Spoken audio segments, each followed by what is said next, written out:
بسم اللہ الرحمن الرحیم. کل کہاں پہنچے تھے ہم؟ ولضالین تک. اس کے بعد کیا پڑھتے ہیں ہم؟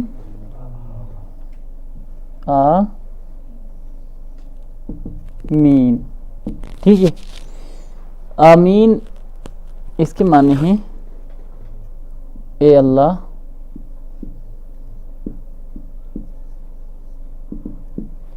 قبول کر. کہ سبحانک اللہم و بحمدک سے لے کر کہاں الحمدللہ رب العالمین، پھر مالک یوم الدین، پھر دعا مانگی اہدنا الصراط المستقیم صراط الذین انعمت علیہم غیر المغضوب علیہم ولا الضالین. تو یہ جو پوری دعا مانگی اسی کے لیے کیا کہا جا رہا ہے؟ آمین. اے اللہ اب اس کو قبول کر. قبول کرنے کے معنی کیا ہوتے ہیں؟ منظور کرنا، ایکسیپٹ کرنا، ٹھیک ہے، ریسیو کرنا. تو جو بھی دعا مانگی تو اس کے بعد میں ہم کیا کرتے ہیں اپنی نماز میں؟ کیا کہتے ہیں؟ آمین. اے اللہ قبول فرما. ٹھیک ہے، اے اللہ قبول کر. اس کے بعد سورت پڑھتے ہیں. ٹھیک ہے. سورت کون سی؟ مثال کے طور پر یہاں پر ہم لیں گے انا اعطینا کل کوثر. انا اعطینا کا. ٹھیک ہے. تو انا کے معنی ہیں بے شک. کیا انا کے معنی ہے بے شک؟ کس کے؟ یہ جو انا ہے نا، انا کے معنی کیا ہے؟ بے شک. اس کے بعد جو الف لگتا ہے نا کے معنی ہوتے ہیں ہم. کیا؟ بے شک ہم. انا اعطیناک. اعطینا کے معنی بھی ہیں ہم نے عطا کیا، ہم نے دیا. اعطینا کے کیا معنی ہیں؟ ہم نے دیا، ہم نے عطا کیا. کا کے معنی کیا ہے؟ اعطینا کے معنی ہے ہم نے عطا کیا، ہم نے نوازش کی، ہم نے دیا. کا کے معنی کیا ہے؟ آپ کو. کا کے معنی کیا ہے؟ آپ کو، یعنی ایک شخص کو.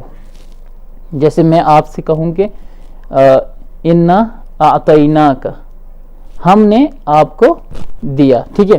انا اعطیناک کہ ہم نے آپ کو عطا کیا، ہم نے آپ کو عطا کیا. تو دیکھیں اعطینا یہ فعل ہے اور کا کیا ہے؟ کیا ہے کا؟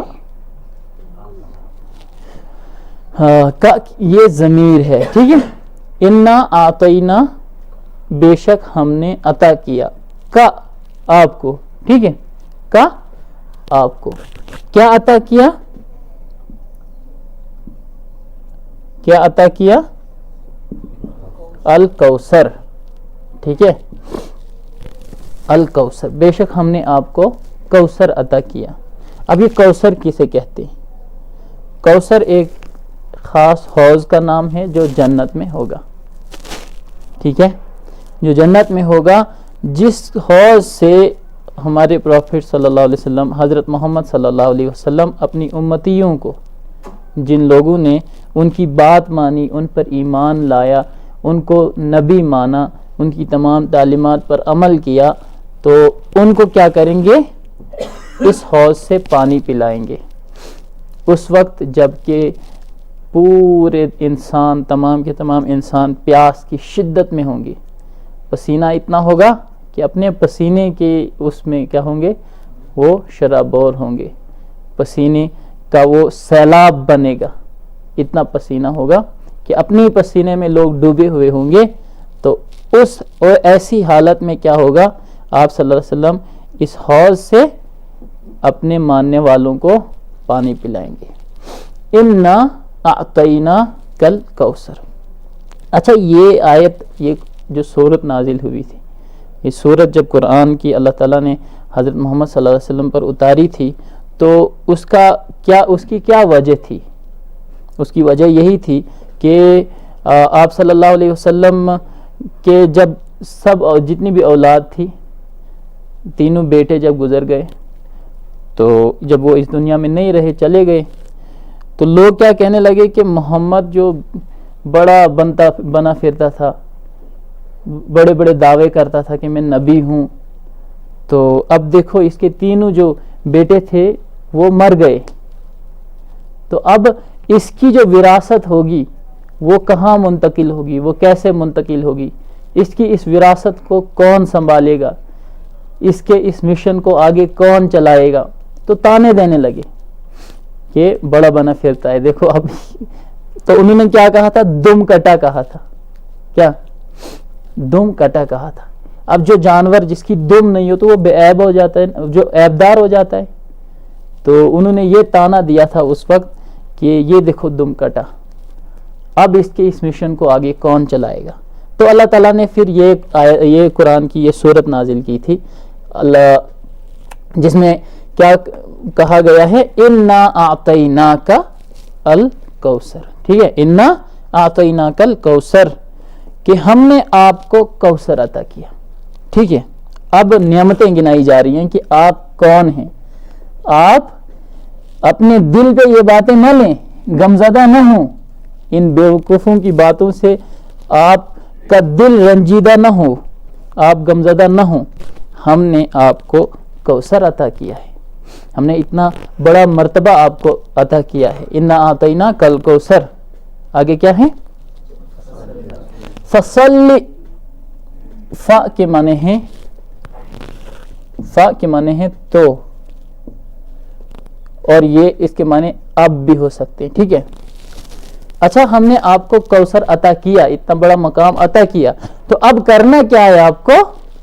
صلی. کیا اب کرنا ہے آپ کو؟ یہ کہ صلی کے معنی ہے تو نماز پڑھ. کیا؟ صلی کے معنی ہے تو نماز پڑھ. فصلی، تو آپ نماز پڑھیے. لربک، لی کے معنی کیا ہے؟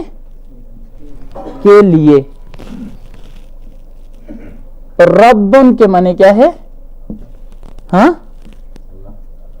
ربن کے معنی ہے پروردگار، پالنہار، پالنے والا. تو لرب اتنا ہو گیا.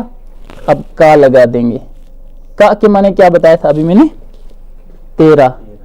ٹھیک ہے، فصلی لربک، تو آپ اپنے پروردگار کے لیے کیا کریں؟ نماز پڑھیں. آپ اپنے پروردگار کے سامنے کھڑے ہوئیے اور نماز پڑھیے. ٹھیک ہے، فصلی لربک، اتنا ہو گیا. فصلی لربک. آگے کیا ہے؟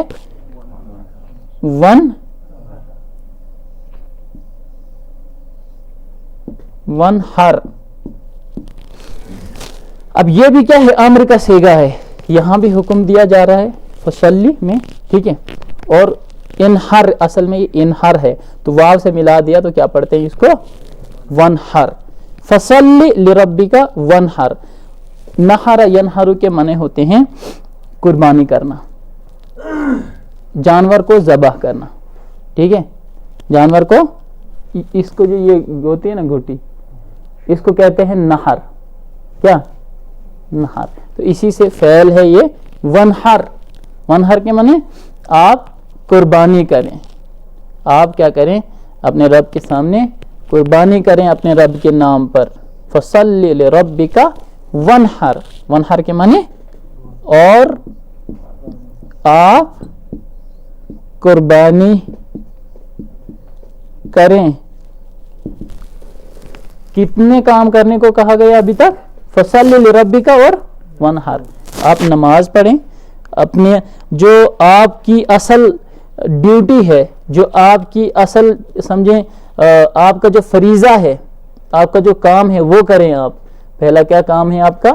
آپ اپنے رب کے لیے جس نے آپ کو بنایا ہے، پیدا کیا ہے، اس کی آپ کریں، اس کے لیے نماز پڑھیں اور اس کے نام پر کیا کریں؟ قربانی کریں. فصلی لربک ونحر. اب دیکھیں، جن لوگوں نے آپ صلی اللہ علیہ وسلم کا مذاق اڑایا تھا، ہمارے پروفیٹ صلی اللہ علیہ وسلم کا مذاق اڑایا تھا کہ یہ بڑا نبی، یہ بڑا پروفٹ بنا پھرتا ہے، دیکھو اب اس کا مشن آگے لے کر کون جائے گا، تینوں بیٹے مر گئے.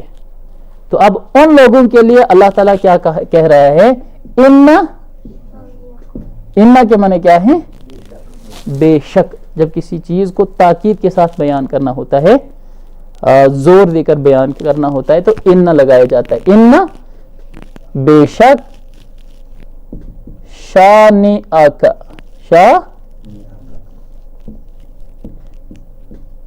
اِنَّ شَانِئَکَ، شانئن ہوتے ہیں دشمن، تو کا تیرا، ٹھیک ہے. شانئن کے معنی کیا ہے، دشمن، اور کا کے معنی کیا ہے، تیرا. تو کیا بن گیا، بے شک تیرا دشمن، بے شک تیرا دشمن، بے شک آپ کا دشمن کیا ہے، بے شک آپ کا دشمن کیا ہے، هو الابتر. ہوا کے معنی ہے وہ، ہوا کے معنی کیا ہے، ہوا کے معنی ہے وہ. یہاں ایسا بھی کہہ سکتے تھے کہ ان شانئک الابتر، ٹھیک ہے، کہ آپ کا دشمن کیا ہے، دم کٹا ہے، عیب دار ہے. لیکن ہوا لگایا، اس کا مطلب یہ ہوا کہ آپ کا دشمن ہی کیا ہے، دم کٹا ہے، وہ عیب دار ہے. هو الابتر، ان شانئک هو الابتر، ٹھیک ہے. یقیناً بے شک آپ کا دشمن ہی کیا ہے، دم کٹا ہے. کیا آپ کا دشمن ہی عیب دار ہے، ٹھیک ہے. آپ کا دشمن جو ہے وہی بے نسل ہوگا، وہی جڑ کٹا ہو جائے گی. جو اس کی شاخ ہوگی آگے تک جو پھیلے، مطلب نسل وہ شاخ ہی پھیلتی ہے، تو اس کی ہی شاخ کاٹی جائے گی. تو اب دیکھیں، ابتر کے معنی کیا ہوتا ہے، دم کٹا، دم کٹا، جیسے جانور ہوتا ہے. ان شانئک هو الابتر. اب دشمن کون تھا، ابو جہل تھا، ابو لہب تھا، ٹھیک ہے. یہ جو ابو جہل، اس کو پہلے ابو الحکم کہا جاتا تھا، حکمتوں حکیموں کا سردار، اتنا عقل مند، اتنا علم تھا اس کے پاس. لیکن جب حق اور سچ کو جب اس نے جھٹلایا اور اس کے خلاف سازشیں کی، تو پھر کیا ہوا، وہی ابو جہل بن گیا. کہاں حکیموں کا سردار تھا، کہاں وہ حکیم دانا ایک عالم تھا، کہاں وہ جاہلوں کا سردار بن گیا. تو دیکھیں وہ لوگ آج کے زمانے میں 1400 سال گزر گئے، ابھی بھی دن میں 5 بار حضرت محمد صلی اللہ علیہ وسلم کا نام لیا جا رہا ہے. اذانوں میں ان کا نام گونج رہا ہے پوری دنیا میں. تو مسلمان بھی تعریف کر رہے ہیں جو ان کے ماننے والے ہیں، اور غیر مسلم بھی تعریف کر رہے ہیں، ٹھیک ہے. تو اب آپ صلی اللہ علیہ وسلم کے مشن کو کون آگے لے کے گیا، وہ اللہ ہی لے کے گیا. اللہ نے ان کے نام کو کیا قیامت کے دن تک کے لیے کیا کر دیا، اپنے نام سے ملا دیا. اشہد اللہ الہ الا اللہ و اشہد ان محمد عبدہ رسول، اپنے نام سے ملا دیا، اس کو ابد کر دیا، ٹھیک ہے. اور آپ کے جو دشمن تھے، جو آپ صلی اللہ علیہ وسلم کو کہہ رہے تھے کہ یہ دم کٹا ہو گیا، اس کے مشن کو آگے کون لے کر جائے گا، اب بس یہ سب یہیں ختم ہو جائے گا، ان کا کوئی نام رکھتا ہے ان کے نام پر آج؟ ابو جہل، کسی بھی کوئی بھی کتنا بھی شریر انسان ہو، اسلام دشمن ہو، لیکن وہ ابو جہل، ابو لہب یہ نام نہیں رکھے گا اپنے بچوں کا. اور ان کا مشن کیا چلتا، وہ وہیں ڈوب کے رہ گئے. ان کے گھروں میں آج بھی بیت الخلا ٹائلٹ بنا ہوا ہے. اور کہاں ہیں آپ صلی اللہ علیہ وسلم، جہاں نمازیں پڑھتے تھے وہاں لوگ ترستے ہیں وہاں جانے کے لیے. تو یہی ہے کہ اللہ تعالیٰ نے پھر آپ صلی اللہ علیہ وسلم کو یہ خوشخبری سنائی کہ دیکھیں آپ غمزدہ نہ ہوں. کیا آپ غمزدہ نہ ہوں، یہ ہی لوگ کیا ہوں گے، عیب دار ہوں گے. آپ کے نام کو ہم بہت آگے تک لے جائیں گے، ٹھیک ہے. تو سورت پڑھتے ہیں، سورت کے بعد کیا کرتے ہیں ہم، اللہ اکبر پڑھ کے رکوع میں چلے جاتے ہیں. بس اللہ اکبر آج کریں گے. اللہ اکبر کے معنی کیا ہے، اللہ سب سے بڑا ہے. اکبر اس میں تفضیل ہے یعنی سب سے بڑا. اعظم سب سے عظیم. ٹھیک ہے, اکبر سب سے بڑا. کل ہم رکوع میں جائیں گے. ٹھیک ہے انشاءاللہ. اللہ تعالیٰ ان تمام چیزوں کو, چھوٹی چھوٹی چیزوں کو اپنے دل اور ذہن میں محفوظ کرنے کی توفیق عطا فرمائے.